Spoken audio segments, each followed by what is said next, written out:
Muy buenas, mis queridos estudiantes de Contratos Civiles y Mercantiles de la Universidad de Santander, sede Valledupar. Para mí es grato podernos encontrar a través de mi canal Darío Rebosés YouTube para efectos de seguir con el ciclo de clases virtuales. Hablábamos del contrato de arrendamiento y concretamente nos referíamos a la ley 820 del 2003 que regula todo lo relacionado con el arrendamiento de vivienda urbana. Y veíamos en clase pasada lo general del contrato de arrendamiento, es decir, sus características principales. Veíamos las obligaciones que tiene el arrendador y las obligaciones que tiene el arrendatario. Quedamos en el tema del pago por consignación. Ese pago por consignación debe hacerse en los términos expresamente señalados por la ley en comento, porque de lo contrario no se elimina la mora. Se puede decir que la persona por su culpa, y me refiero al arrendatario, incurre en mora en el pago de su obligación como arrendatario. Entonces, leamos expresamente esta norma que nos habla el artículo 10, procedimiento de pago por consignación extrajudicial del canon de arrendamiento. Decíamos en la clase pasada que eso tiene que hacerse, ese pago por consignación tiene que hacerse en el Banco Agrario de Colombia por mandato de la ley. No es que se escoja esa entidad al azar, no. La ley autoriza que sea allí donde se haga el pago por consignación. Debe llenarse un formato y debe hacerse notificación de ese pago por consignación al arrendador por correo certificado para forma de decir que se pagó cumplidamente ese canon de arrendamiento. Dice el artículo 10 de la ley 820 del 2003, cuando el arrendador se rehúsa a recibir el pago en las condiciones y en el lugar acordado, se aplicarán las siguientes reglas. Primero, el arrendatario deberá cumplir su obligación consignando las respectivas sumas a favor del arrendador en la entidad autorizada por el Gobierno Nacional del lugar de ubicación del inmueble dentro de los 5 días hábiles siguientes al vencimiento del plazo o previo o periodo pactado en el contrato de arrendamiento. ¿Qué sucede si en el municipio, en el lugar donde se encuentra ubicado el inmueble, no hay banco agrario? Pues se busca la entidad banco agrario más cercana a ese lugar y allí se hace ese pago por consignación y se notifica, importante esto, insisto, se notifica al arrendador de ese pago previo diligenciamiento de un formato que allá mismo se encuentra en el banco agrario, donde se dice la dirección del arrendador y es allí donde va a ser notificado ese pago por consignación. Pero sigamos leyendo. El arrendatario deberá cumplir su obligación, ya decíamos, entre los 5 días hábiles siguientes al vencimiento del plazo. Cuando en el lugar de ubicación del inmueble no exista entidad autorizada por el Gobierno Nacional, que es un banco agrario, el pago se efectuará en el lugar más cercano en donde exista dicha entidad, conservando la prelación prevista por el gobierno. Entonces, importante esto del banco agrario porque de no hacerse así, este pago por consignación carecería de efecto legal y el arrendatario se constituiría en mora. Es importante en el diligenciamiento de este formato, adjuntar la consignación respectiva, el soporte respectivo, porque de no hacerse así, pues no tendría validez ese pago por consignación. El numeral segundo nos dice, la consignación se realizará a favor del arrendador o de la persona que legalmente lo represente y la entidad que recibe el pago conservará el original del título, cuyo valor quedará a disposición del arrendador. Al momento en que es notificado el arrendador de ese pago por consignación, ese dinero queda a su disposición para que en el momento en que lo estime conveniente haga el retiro. Ya si no lo hace, es cosa de él. porque el arrendatario cumplió con el deber de pagar el canon de arrendamiento. Tercero, el numeral tercero nos dice, la entidad que reciba la consignación deberá expedir y entregar a quien la realice dos duplicados del título, uno con destino al arrendador y el otro al arrendatario, lo cual deberá estar indicado en cada duplicado. Al momento de efectuar la consignación, dejará constancia en el título que se elabore la causa de la misma, así como también el nombre del arrendatario, la dirección precisa del inmueble que se ocupa y el nombre y dirección del arrendador o su representante según el caso. Acordémonos que no todas las viviendas son arrendadas por su propietario. Hay unas que están en casas de arrendamiento, de tal manera que sería el representante legal a quien se haga ese pago por consignación.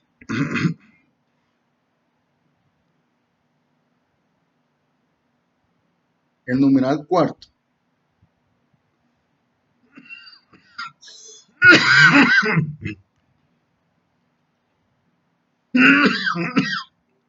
Perdón.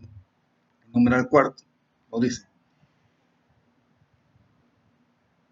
El arrendatario deberá dar aviso de la consignación efectuada al arrendador o a su representante según el caso, bueno, ya lo decimos. Una copia simple de la comunicación y del duplicado título deberá ser cotejada y sellada por la empresa de servicio postal. El incumplimiento de esta obligación por parte de la empresa de servicio postal dará lugar a las sanciones a que ella se encuentra sometida. Ese servicio postal es el llamado correo certificado. El correo certificado es la entidad de mensajería que se encarga de certificar y realizar el trámite que le corresponde. Aquí se habla de que tiene que expedir los duplicados correspondientes para modo de que se haga a cabalidad o se cumpla mejor a cabalidad el procedimiento. Numeral quinto, el incumplimiento de lo aquí previsto hará incurrir al arrendatario en mora en el pago del canon de arrendamiento, como lo decíamos hace un momento. El numeral sexto, la entidad autorizada que haya recibido el pago entregará al arrendador o a quien lo represente el valor consignado previa presentación del título y de la respectiva identificación. Las consignaciones subsiguientes deberán ser efectuadas dentro del plazo estipulado mediante la consignación de que trata este artículo directamente al arrendador a elección del arrendatario.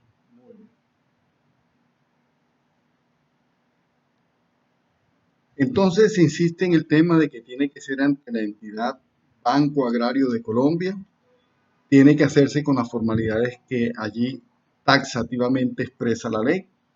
Ese envío tiene que hacerse por correo certificado dentro del plazo que allí se dice, que son 5 días siguientes al vencimiento del canon de arrendamiento.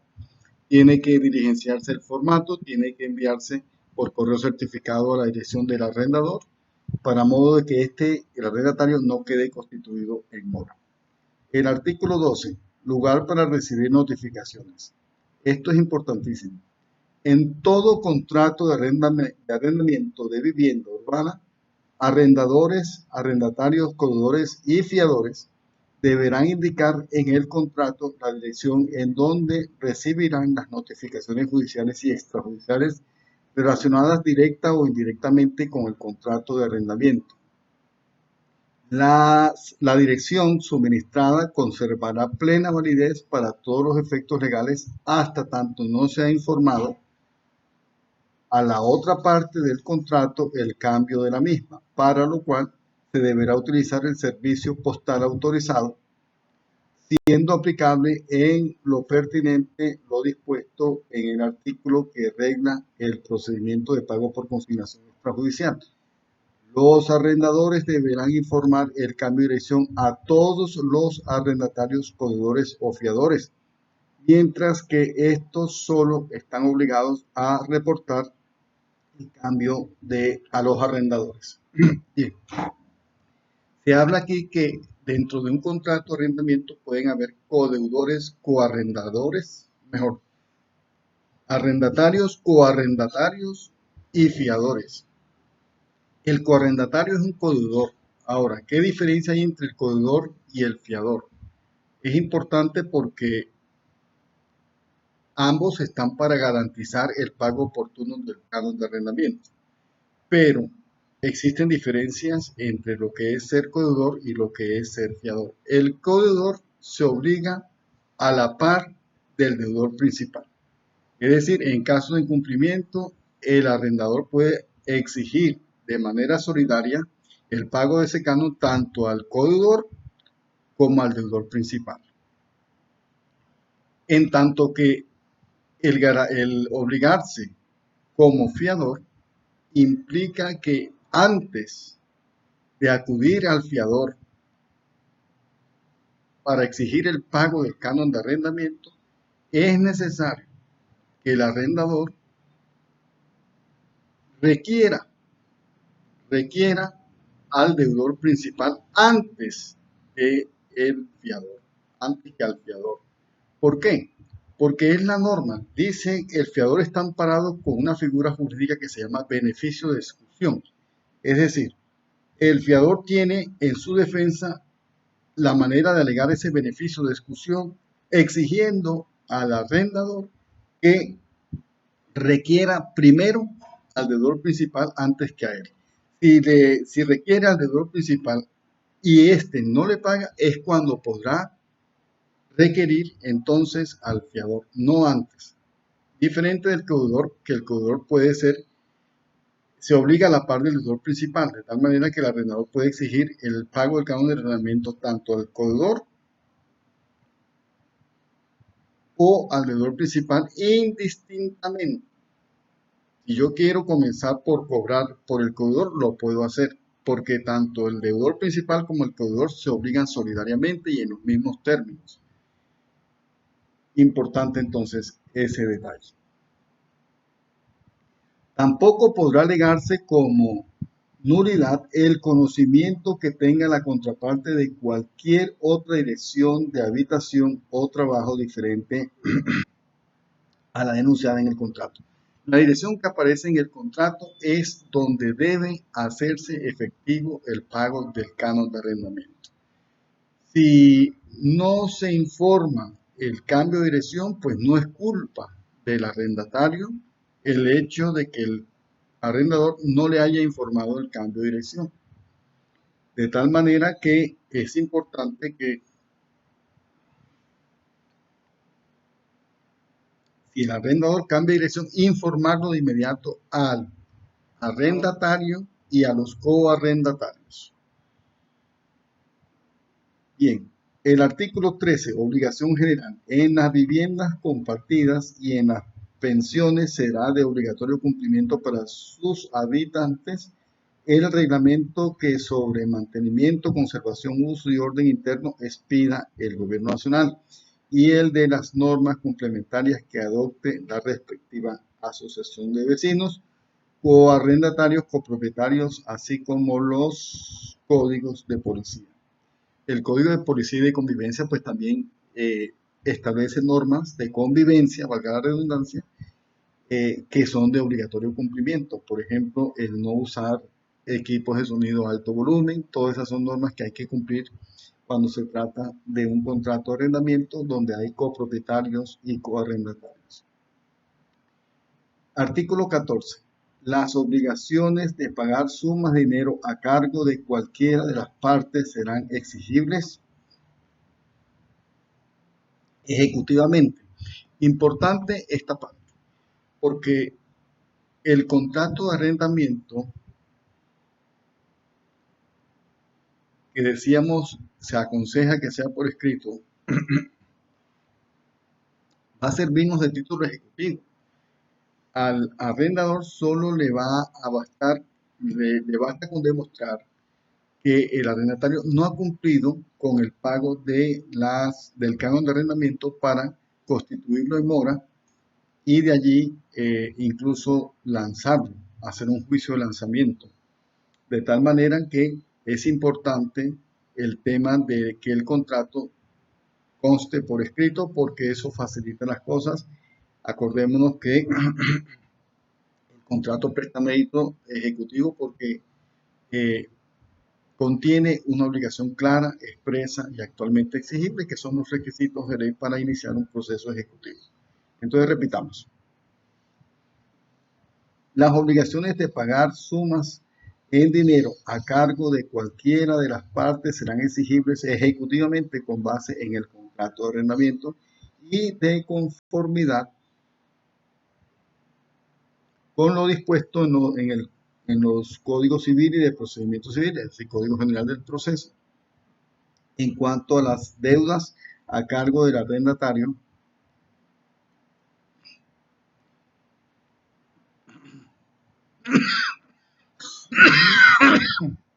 perdón,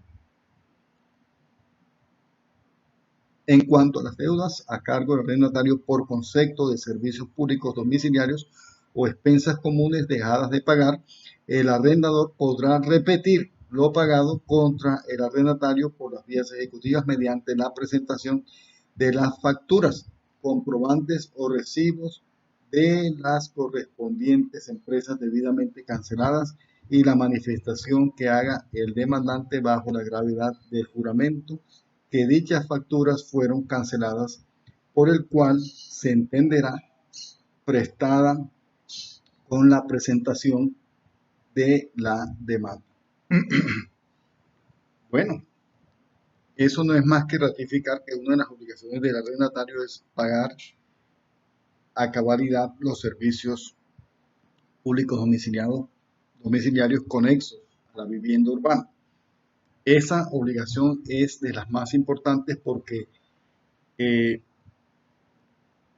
la mora puede generarse bien sea porque no se cumple con el pago del canon de arrendamiento o porque no se cumple con el pago de los servicios públicos. Ahora, en la actualidad hay dentro del contrato de seguro, hay tanto aseguradoras que cubren el riesgo del pago del canon de arrendamiento, como también pólizas que aseguran el no pago de los servicios públicos domiciliarios. Es una garantía y eso lo veremos más adelante. Artículo 15, reglas sobre los servicios públicos domiciliarios y otros. Cuando un inmueble sea entregado en arriendo a través de contrato verbal o escrito y el pago de los servicios correspondan al arrendatario, se deberá proceder de la siguiente manera, con la finalidad de que el inmueble entregado a título de arrendamiento no quede afecto al pago de los servicios públicos domiciliarios. Al momento de la celebración del contrato, el arrendador podrá exigir al arrendatario la prestación de garantías o fianzas con el fin de garantizar a cada empresa prestadora de servicios públicos domiciliarios el pago de las facturas correspondientes. Bueno, aquí valga la pena reiterar que existen aseguradoras que frente al riesgo del no pago del canon de arrendamiento o de los servicios públicos, pues establecen pólizas que garantizan el cumplimiento de esa obligación y que perfectamente son garantías de ese pago, del pago de esos servicios públicos o del pago de ese canon de arrendamiento. Bueno, prestadas las garantías o depósitos a favor de la respectiva empresa de servicio público domiciliario, el arrendador denunciará ante la respectiva empresa la existencia del contrato de arrendamiento y remitirá las garantías o depósitos constituidos.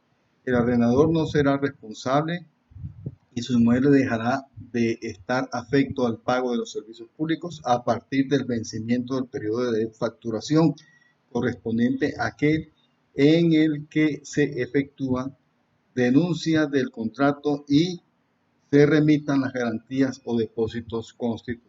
Entonces, esas garantías o depósitos constituidos no son más que las pólizas que ya se encuentran en el mercado, tanto para el cumplimiento del canon de arrendamiento como para el cumplimiento de los servicios públicos domiciliarios.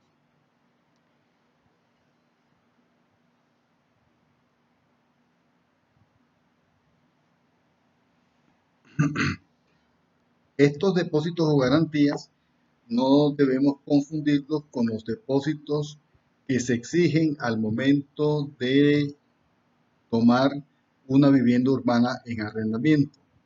Esos depósitos están prohibidos expresamente por la norma. Sin embargo, para nadie es un secreto que es letra muerta en el sentido de que se siguen exigiendo los depósitos disfrazados de otros conceptos, pero eso que está prohibido taxativamente en la ley se sigue violando aquí en Colombia y no es un secreto para nadie, es un secreto a voces. Siempre las agencias arrendatarias o las empresas que se dedican al arrendamiento de la vivienda urbana se inventan cualquier cosa para lograr que se dé un anticipo, un depósito por el pago de la, de la vivienda urbana que se toma en arriendo, contraviniendo expresamente lo señalado en la ley. Contraviniendo expresamente, pero pues lamentablemente no se denuncia eso y si se denuncia pues tampoco es que se haga mucho. Parágrafo primero. Dentro de los 3 meses siguientes a la promulgación de la presente ley, el Gobierno Nacional reglamentará lo relacionado con los formatos para la denuncia del arriendo y terminación, la prestación de garantía o depósitos, el procedimiento correspondiente y las sanciones por el incumplimiento de lo establecido en este artículo. Importante también establecer, y de eso hablaremos más adelante, establecer la forma en que se va a dar por terminado el contrato de arrendamiento. Ya decíamos que si no se ha fijado un periodo de tiempo, se presume que es por un año. Ahora, eso no quiere decir que las partes no puedan determinar el periodo de duración del contrato de arrendamiento. Puede ser por un año, puede ser por más, puede ser incluso por menos. Eso queda a la libre autonomía y querer de las partes. Pero no habiendo estipulación del tiempo de duración del contrato, se entiende o se presume que es por un año. Aquí está lo que les decía, prohibición de garantía de depósitos. Artículo 16, prohibición de depósitos y cauciones reales. En los contratos de arrendamiento para vivienda urbana no se podrán exigir depósitos en dinero efectivo u otra clase de cauciones reales para garantizar el cumplimiento de las obligaciones que conforme a dicho contrato haya asumido el arrendatario. Entonces, pero eso no deja de ser un saludo a la bandera porque no se cumple. Esta prohibición no se cumple a pesar de que está taxativamente en la norma. Pero igual, actualmente existen maneras de suscribir pólizas que garantizan el cumplimiento de esta obligación. Seguiremos entonces en una tercera y última emisión hablando del contrato de arrendamiento de vivienda urbana. No olviden quedarse en casa y lavarse las manos. Dios los bendiga.